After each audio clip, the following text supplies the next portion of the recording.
Hi guys, and welcome to a Football Manager experiment.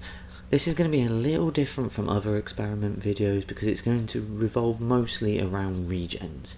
And as a little homage to two of my personal favourite football managers, we are going to be using the best regens that Loki Doki and Lollujo have managed in their current Journeyman Saves. So basically the purpose of this experiment is to see how a team consisting of these players would fare in the Premier League against current players, and to see how adding these players is going to affect the national teams going into the World Cup in 2 years. I really wanted to see how, in particular, having all of these Dutch strikers, whether that suddenly made Holland really good, or whether England having a really decent goalkeeper, whether or not that was going to make a big difference to the national teams with the current players they've got. As a little bit of information for you guys as well, there are links to both their channels in the description. There will also be a link to a zip file containing the editor file, saves from the start of this game as well as after years 1 and 2. And more importantly, if you like me and insist on your game looking rather pretty, there is also going to be a facepack folder, meaning that if you don't like the team I've picked, or you want to separate the players up and put them into your own team, you'll be able to do anything you want with the editor file. I've also included in the main game to say that in-game editing is available as well, so you can just join at any point and edit it and off you go. So as you may have seen from the top, I have picked down Derby County for this experiment, and that's for the simple reason that Loki Doki is a Liverpool fan, Lollujo is a Peterborough fan, and Derby is basically as close as you can get between the two stadiums. There are a little bit sort of further away that you could get, but it's as near as damn it, smack bang in the middle. So we're going to quickly run through the squad now, and then I'm going to skip forward 2 years just to see how the team got on and how the teams, all the players got on at the World Cup as well. I will say, as I've had access to Lollujo's save, it was really easy for me to get all the exact stats, exactly where they lived, their languages, they spoke everything, and replicate the players pretty much perfectly in the editor. As where with Loki Doki's players, because I didn't have access to the save, rather than rolling through hundreds of hours of footage just to find all the exact information I needed and to also get them when they were at the peak of their abilities, I have just looked through when he signed the players and just replicate from there. So I have taken a little bit of artistic liberty with the players' ages and their potentials, which is again something that you can, if you think I've got it wrong, you can go into the editor and change it all. Something else obviously that I had to be a bit sort of liberal with was their stats that don't show up in the game, like their injury proneness, stuff like that. And like I said, if you don't like how I've done it, you're more than welcome to download the saves and have a crack at it yourself. So, without further ado, let's have a look at the squad that I've chosen. So, here's the squad. Just a little bit of housekeeping. I have put Derby County into the Premier League. The wages were made up by the game. I left them all as 0, so if Derby go bankrupt, could be an issue. I have given them a little bit more money and also have increased their reputation up to be sort of around the level of Man United, Man City, Chelsea, Arsenal, just so hopefully they're going to be able to keep hold of these players for more than one, hopefully 2 or 3 seasons, and keep the squad together. Most of the positions were fairly easy. Weirdly enough, right back was probably the hardest position. Both Loki Doki and Lollujo have had some fantastic strikers, some good goalkeepers, a lot of decent midfielders, but right backs seem to be a bit of a trouble area for it, probably because Loki Doki insisted on putting midfielders there for about 10 seasons. Anyway, let's go through the squad. So we've got Steve Brown and Blanco as our 2 goalkeepers. Right backs, we've got Musa Yao and Felix Pasalac. We have at left back, as I said, left back was probably the most difficult choice, because I could have had Overgaard there, Karim Mahmood could have gone there, but I went with Connor up and Ribeiro from Loki Doki, from Lollujo Save. Centre backs, we've got the young Patrick Amon, we've got Oribe, we've got Ivan Silva from back in the Lazio days, and we've got good old Brad Kitchen. Central midfielder, I was spoilt for choice. We've got Christian Sedman, there ain't no party like a Thomas Partey, The Wheel, Azapura, Fiorentini, Ziyech and Anicic. And then for the attacking midfielder role, we've got the 17-year-old in this game, Antwi, with of course Oscar sitting as the main guy for that position. And then up front, we've got a choice between Ted Hesp, Michael Vendrick, Ruben Irabaran and Dennis Nijland. So I tried as much as possible to sort of make sure I had about half players from each of the two saves.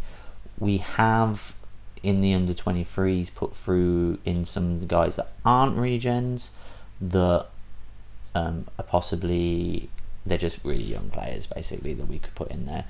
So we've got Ted Smith, who's at Southend. We've got George Fowler, Ellis Plummer, Aaron Kuhl, Jonathan Benteke, Josh Dasvilla, probably going to get that name horribly wrong, Butlicker, apparently James Wilson because he's on loan there, and I forgot to take that one off, the same as Lee Grant. I'm sure I got rid of him, but apparently he's out on loan from the club. Martel Codd, Taylor Crossdale, Rigel Pike, Ogo Obi, Nicholas Schiavi, and of course the legend that is Harry Owen. We couldn't have this save without putting good old Harry Owen in the squad.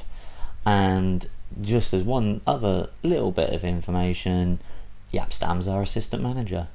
So that's the team. I hope you guys sort of agree with me in terms of picking the best players, and I'm sure there's many players that I could have included that you guys would have thought maybe he should have been in there instead of another player, but like I said, I was trying to keep it even between the two managers.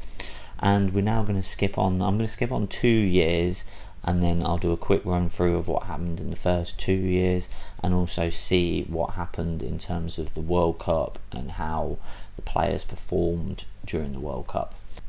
And just one other thing, I started it in Spanish rules so I could skip straight past the transfer window, and no transfer budgets in the first window, so that there's no chance that any of these players can be bought until at least next summer.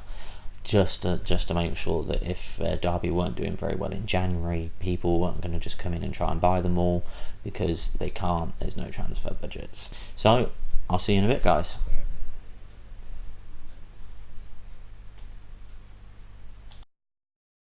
Okay guys, so we're just going to have a quick look through what happened in the first year. We're not going to look into it in too much detail because I'm going to have more of a broad look when we get to the second season. So as you can see, Derby came second in the league, which is a good result, just 1 point behind eventual winners Manchester United and 1 point ahead of Man City. So they were right in the title race by the looks of things for most of the season.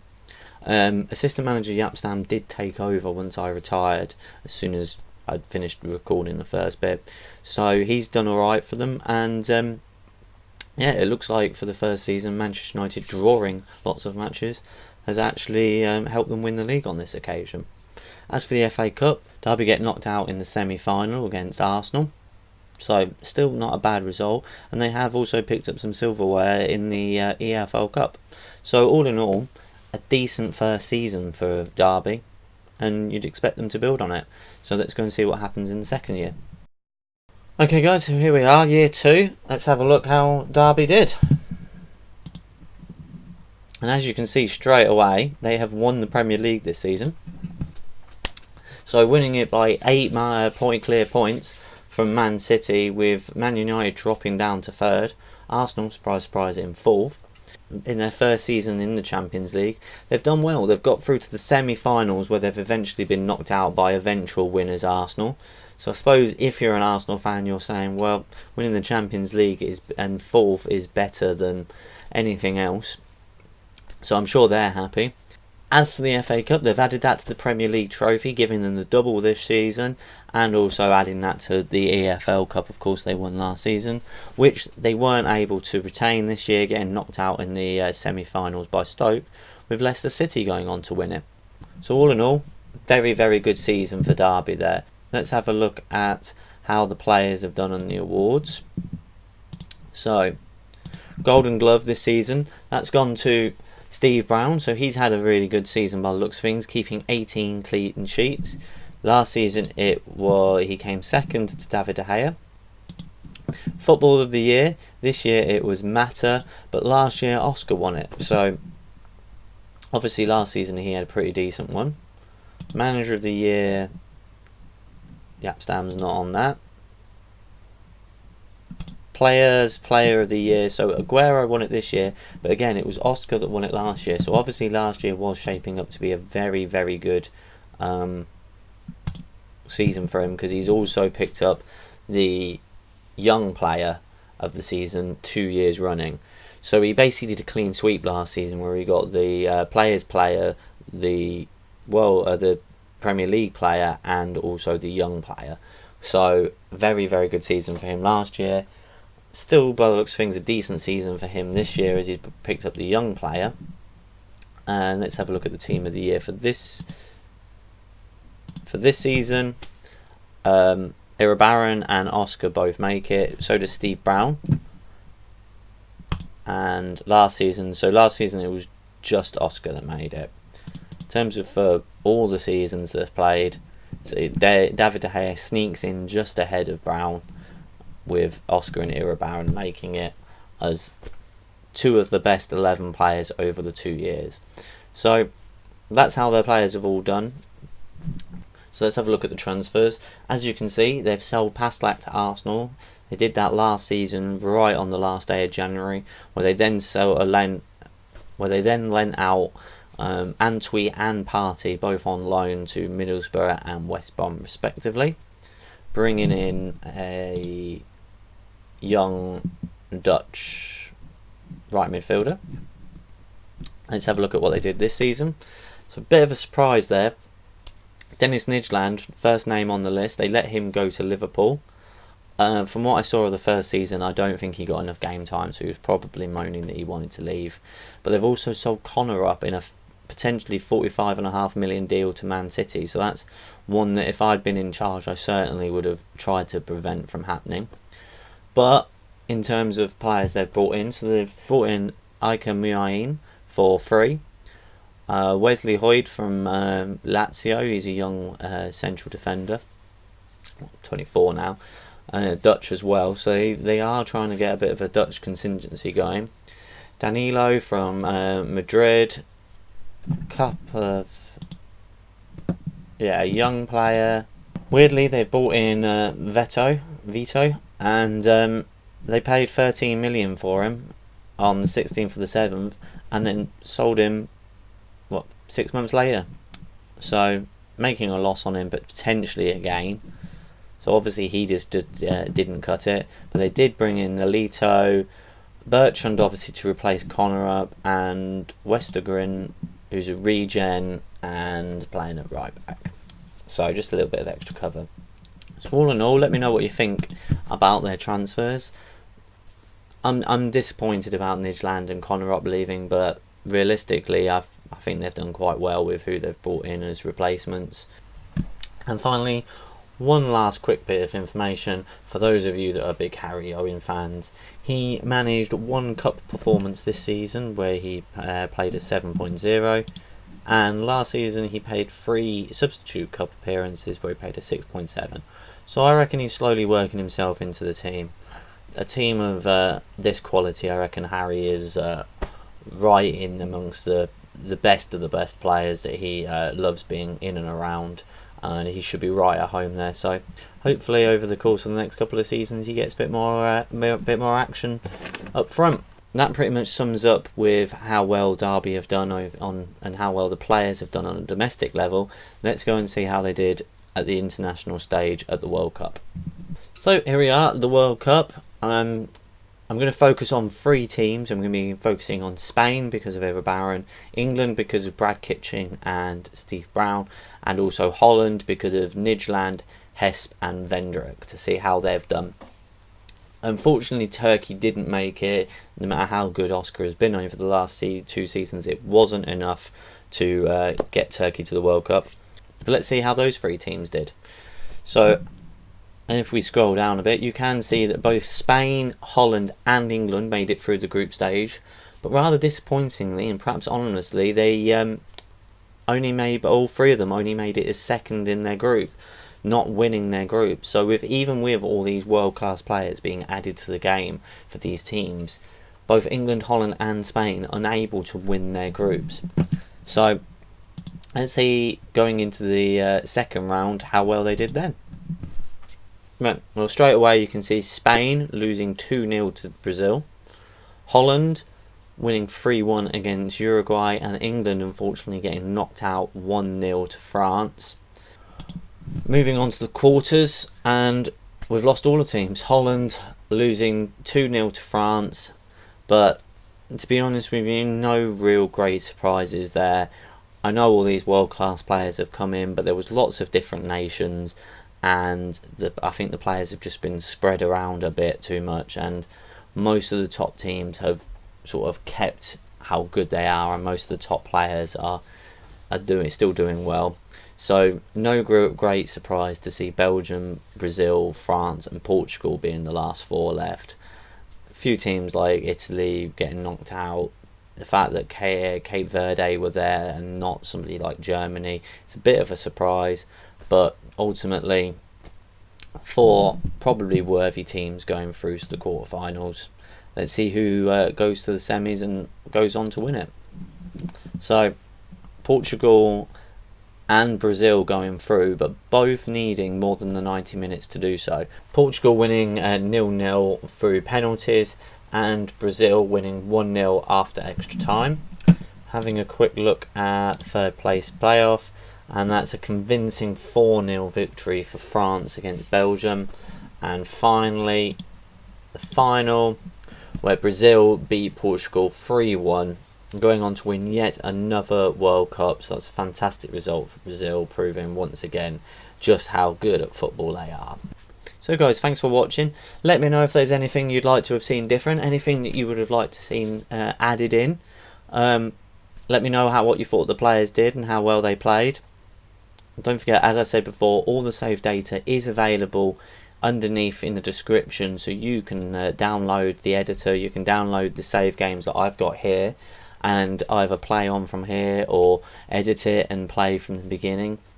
If you've been enjoying Lollujo and Loki Doki's saves and you want to have the chance to manage these players yourselves, it's all there for you now. You can do so.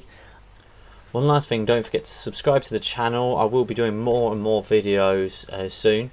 Also, if you've somehow found this video without checking out either Loki Doki or Lollujo's content, the links, like I said, are in the description. Go check them out. They do some fantastic Journeyman saves and some fantastic content. They're really, really worth checking out. I really enjoy their content and watch it on a daily basis. And the last thing, if you enjoyed it, stick a like on the video, and I'll see you next time, guys.